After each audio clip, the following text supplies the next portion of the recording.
اعوذ باللہ من الشیطان الرجیم، بسم اللہ الرحمن الرحیم۔ ڈیجیٹل رمضان ٹرانسمیشن کی تیسری نشست کا آغاز ہوا چاہتا ہے۔ میں ہوں آپ کا میزبان قیس محمود، اور میرے ساتھ آج ایک ننھی سی پری موجود ہیں جو آپ کو آج نعت رسول مقبول سنائیں گی۔ تمام تر اسلامی کتب اور صحیفے رمضان المبارک میں نازل ہوئے۔ آج 2 رمضان المبارک ہے، اور 2 رمضان المبارک کی اہمیت اس وجہ سے زیادہ ہو جاتی ہے۔ 2 رمضان المبارک کو توریت حضرت موسیٰ علیہ السلام پر نازل ہوئی، اور اسی سلسلے میں آج تذکرہ قصص الانبیاء سے ہم حضرت موسیٰ علیہ السلام کی پیدائش کا تذکرہ کریں گے۔ جب کسی قوم پر ظلم اور بربریت کے بادل حد سے تجاوز کر گئے، اس قوم کی مدد کے لیے اللہ تعالیٰ نے انبیاء کو بھیجا۔ حضرت موسیٰ کی پیدائش کا ذکر سورہ قصص میں آتا ہے۔ فرعون کا تکبر ادب اور تاریخ میں بہت مشہور ہے۔ فرعون نے جب خدا ہونے کا دعویٰ کیا تو اللہ تعالیٰ نے اس کو غرق کیا۔ جب بنی اسرائیل کو اللہ تعالیٰ نے آزاد کیا تو فرعون پانی میں ڈوب کر غرق ہو گیا اور آنے والی نسلوں کے لیے عبرت بن گیا۔ حضرت موسیٰ کے زمانے میں فرعون کا نام مصعب بن ولید تھا، اور اس کی عمر 400 سال سے زیادہ بتائی جاتی ہے۔ فرعون نے بنی اسرائیل پر محنت اور مشقت کے دشوار کام لازم کیے تھے۔ فرعون بنی اسرائیل پر بہت ظلم کیا کرتا تھا، ان سے پتھروں کی چٹانیں کٹوایا کرتا، اور پتھروں کی چٹانیں کاٹ کر بنی اسرائیل کے جسم زخمی ہو گئے، اور غریبوں سے ڈیلی بیس پر ٹیکس وصول کیا جاتا تھا، اور جو شخص ٹیکس نہیں دے پاتا اس کے ہاتھ گردن کے ساتھ باندھ کر اس کو 1 مہینے کے لیے قید بامشقت میں ڈال دیا جاتا، اور اسی طرح کے بے رحمانہ برتاؤ کیے جاتے تھے۔ ایک رات فرعون نے خواب دیکھا کہ بیت المقدس کی طرف سے آگ آئی، جس نے تمام مصر کو اپنی لپیٹ میں لے لیا، اور بنی اسرائیل کو چھوڑ کر تمام بت کدھے جلا دیے۔ اس خواب کو لے کر فرعون بہت زیادہ متجسس ہوا، اور تعبیر پوچھی تو بتایا گیا کہ بنی اسرائیل سے ایک لڑکا پیدا ہوگا جو تمہاری سلطنت کے زوال کا باعث بنے گا۔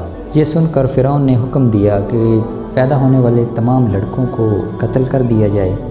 اسی سلسلے میں 70,000 پیدا ہونے والے لڑکوں کو قتل کیا گیا۔ مشیت یزدی سے قوم کے بوڑھے مرنے لگے تو بنی اسرائیل کے لوگوں نے شکایت کی، اس طرح قتل و غارت اگر ہوتی رہی تو ہمیں خدمتگار کہاں سے ملیں گے؟ تو فرعون نے فیصلہ کیا کہ وہ 1 سال بچوں کو قتل کرے گا اور 1 سال ان کو قتل نہیں کرے گا۔ جس سال قتل نہیں کرنا تھا اس سال حضرت ہارون پیدا ہوئے، اور جس سال قتل کرنا تھا اس سال حضرت موسیٰ علیہ السلام پیدا ہوئے۔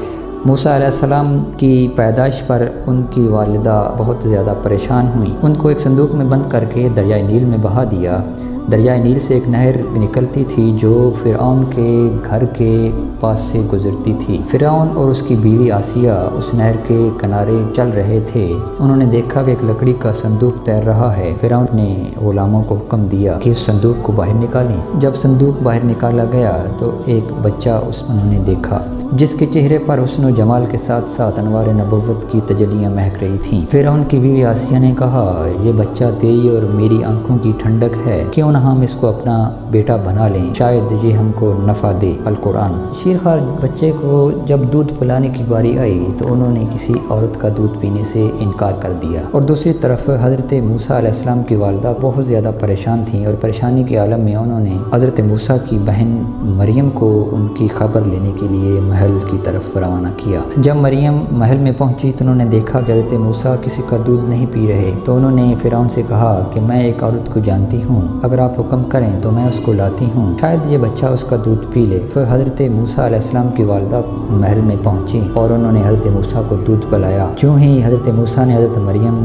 کا چہرہ دیکھا تو مسکرانے لگے اور دودھ پیا۔ اس طرح اللہ تعالیٰ نے اپنا وعدہ پورا کیا، اور اسی طرح حضرت موسیٰ فرعون کے ہی محل میں پلے بڑھے۔ یہاں پر ایک بات میں بتاتا چلوں کہ جو مریم ہیں جہاں جن کا تذکرہ ہوا ہے، یہ مریم حضرت عیسیٰ علیہ السلام کی والدہ نہیں ہیں۔ حضرت موسیٰ اور حضرت عیسیٰ کی ولادت میں بہت زیادہ فرق ہے۔ قصص الانبیاء سے ہم اگلی نشست کا آغاز کریں گے۔ ہمارے اس چینل کو سبسکرائب کریں۔ میں ہوں آپ کا میزبان قیس محمود، اور میرے ساتھ آج ایک ننھی سی پری موجود ہیں جو آپ کو آج نعت رسول مقبول سنائیں گی، اور آئیے ان سے نعت رسول مقبول سنتے ہیں اور اپنے دلوں کو منور کرتے ہیں۔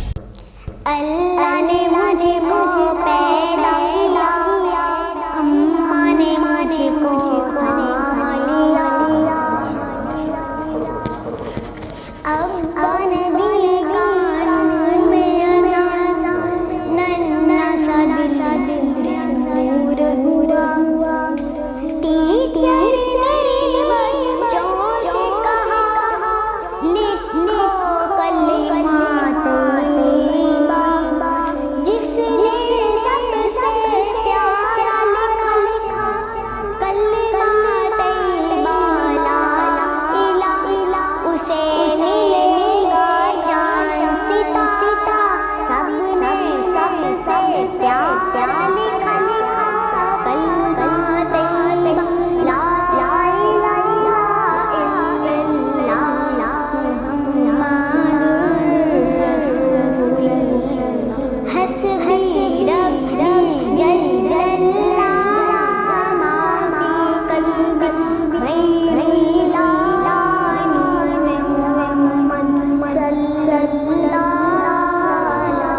اور یہ تھی دوستو آج کی ہماری نشریات، اور یہ تھی آج کی ہماری ٹرانسمیشن۔ ہمارے چینل کو سبسکرائب کریں اور ہماری حوصلہ افزائی کریں کمنٹس اور دوستو ہماری پچھلی ویڈیو میں ہمیں بہت زیادہ پسند فرمایا ہے اور کمنٹس کیے ہیں احسن اقبال صاحب نے، ظہیر حسن صاحب نے، عبد الرحمن صاحب نے اور احمد صاحب، جو ہمیں کرٹیسائز کر رہے تھے، لیکن انہوں نے بھی اس دفعہ ماشاء اللہ لکھا ہے۔ اور برائٹ پروڈکشن نے، آپ تھوڑا سا ایکسٹینڈ کیا کریں، حوالہ دیا کریں، نام بتایا کریں تاکہ ہم اس کو اپنے پروگرام میں شامل کر سکیں۔ آپ ہماری ویڈیو پر کمنٹس کیا کریں تاکہ ہم اس کو اپنی ویڈیو میں شامل کر سکیں۔ ہمیں اگلی ویڈیو تک کے لیے اجازت دیجیے، اپنا بے حد خیال رکھیے گا۔ آپ کی واچ کرنے کا بے حد شکریہ۔ السلام علیکم۔